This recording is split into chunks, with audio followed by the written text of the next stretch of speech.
ما امروز درباره حکمت کسل، برای چه آدم کسل میشن گپ میزنیم. یعنی که میشه که آدم کسل نشود.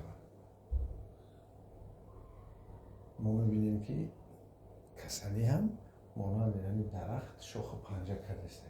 سال تا سال کسلی نو برآمده است. یعنی سال عصری 20 کسلی نو برآمدن. این کسلی چی بودن؟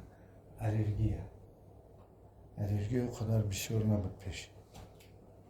برای چی درآمد؟ برای که در خوراکای آدم چیزهای سینتتیکی درآمد. یعنی انسان چیزهای سینتتیکی را در خوراکش استفاده برده است. دارو را بینی بسیارش چی هستن؟ سینتتیکی هستن و زواد و فابریکه ها همه هوای ما را کمتر افلاس کردن. یعنی گازی CO2 بسیار کشید و هر گونه پرتوهای مثلا شیمیایی کشید.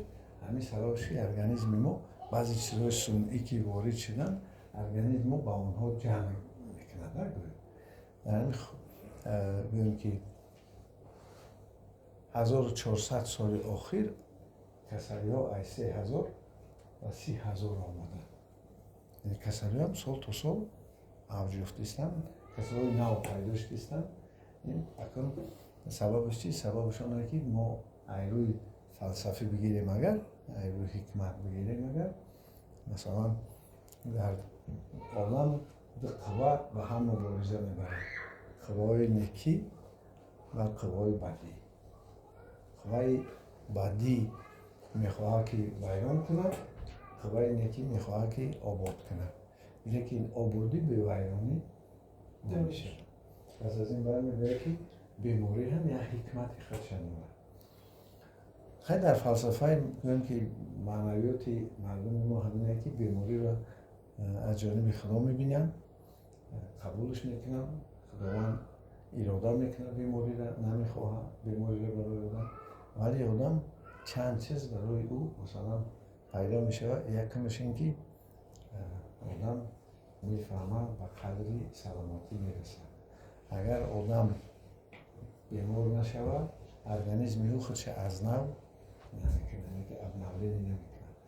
اگر آدم بیمار نشود مثلا بعضی گپ‌های نو فهمیدنش مثلا درک کردنش نمیشه. مثلا آدم وقتی که بیمار میشه مقصد بیماری این نیست کردن آدمه. ولی یکی همین تیپ که یکی رحمت‌های خداوند است که کسب پیامبری که هست مثلا مردم رو چکر یعنی که سبک میکنه. یکی از نام‌های پروردگار مثلا که کریم است یعنی که شما خوبی میکنی خداوند چند یک جوده میگه 90 ما یک جوده 700 مراتبه مثلا به خداوند میتیه و یکی شما. اما که تصادف با خداوند کرم داره هیچیش هم نکنی برای خودت میتیه. همین مدیسین حضیره ما تیبی حضیره ما مثلا موضوع تندرستی حفظ اجتماعی اهل جمهوریت اسلامی امروز یکی از مثلا در دعواهای خیلی انکشافی خوب خودش قرار داره که در همه جا بنگاه هاست دکترها هستند خدمت رسانی میکنن. دعوایی بود که آدم یک دارو را نمیافتند. اکثر مردم به همین افیونخوری و داغسوزی و علفخوری و بسیار خواندن بعضی مثلا افسانه های گوناگون آدم ها را تبابت میکردن. امروز ما می‌بینیم که تیپ خیلی پیشرفته است. این هم شکار نکردن نکرد دستاورد و استفاده که ما شماییم. ولی به هر حال همین بدونیم که بیماری حکمت داره و یکی از ظهورات‌های هستی است. یعنی که اگر بیماری نباشد از نوسازی نیست، پیشروی نیست، چیزی نو پیدا نمیشه. شما که بیمار شدید بسیار سر میفهمید. شما بیمار شدید به خرد سلامتی میرسید. شما بیمار شدید خوب و گنده اجرا کرده میتونید. شما بیمار شدید آدم رو میشناسید. که شما رو خبر میگیره، که شما رو خبر نمیگیره. مثلا در وقتی مشکلیت که دستی تر میگیره. یاد میگیری یک دیگر رو دستگیری، یک دیگر رفت آمد خبر میگیری. این خدا درجه بلند داره خبرگیری که خداوند میگه در یک حدیث رسول اکرم که اگر همون بیمار رو خبر میگرفتی مرا در همون جا میافتی. این تصادف کنید چقدر چیش بگیم که درجات بلنده. ولی متاسفانه همه خیلی شده است که وقتی که آدم در درون خود زیدی بیماریش میبراید این سبب میشه که بیماری در درون دور و دراز میمونه. یکم کاری بازی باید شما کنید بیماری خود قبول کنید. قبولش کنید که این حالتی است که شما رو مثلا فرا گرفته است و شما به واسطه کمک دکتر طبیب که تواتر حاضر از همون اما حالت برآمدن میگیره. فقط بس نکنید تمامتا. اونم دیگه هر روز آدم میخونه و یک چیزا یاد میگیره، تجربه میگیره، همینطور شما توات دائم کنه که سلامتیتون رو نگاه دارید. چرا که مثلا بیماری های هستن که از خود دکتر وابسته‌اند. دکتر یکم کار شما نکنید، دکتر توابت نکنه میبره. این بیماری مثلا گویم پنیمونی هستن، مثلا اسپرین شش و هست گلوب درد بیماری انفکسیونی و همین که هستن دکتر وابسته. شما اشتراک کنید یا نکنید فقط همین خدر که پروسیدور توابت چه بگیرید. بیماری هست اختتام وابسته. سر وقت دارو استفاده بردن، رعایت کردن تغذیه سالم، خورد و خوراک، پرهیز، عصب‌ها رو نگاه داشتن، آرام شب خواب کردن و آرامی خود نگاه داشتن تا اینکه شما یک حالت سلامتی خودتون هست. بیماری که اداره شود، یعنی که دکتری هم اشتراک میگه، خود شما اشتراک میکنه ولی بیماری تو اداره میکنه. مثلا آدم همین چند بیماری است، بیماری قند، بیماری فشار بلندی، بیماری دیگری که مثلا چی گرده و چی همین تبابت میگیره تا 90 سال عمر میبینی اگر تبابت بیان نکنه. مثلا در این بیماری قند بسیار خطا میکنه مردم رو. چیکار میکنه؟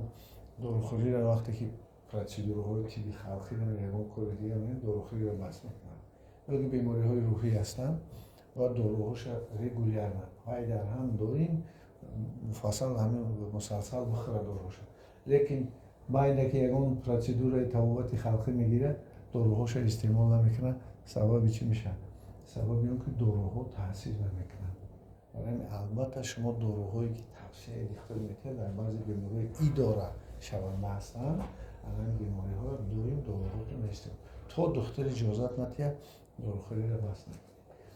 و اگه شما وابستگیش همین است که شما بدونید مانند آدم سایه داره، بیماری آدم هم سایه سلامتیشه.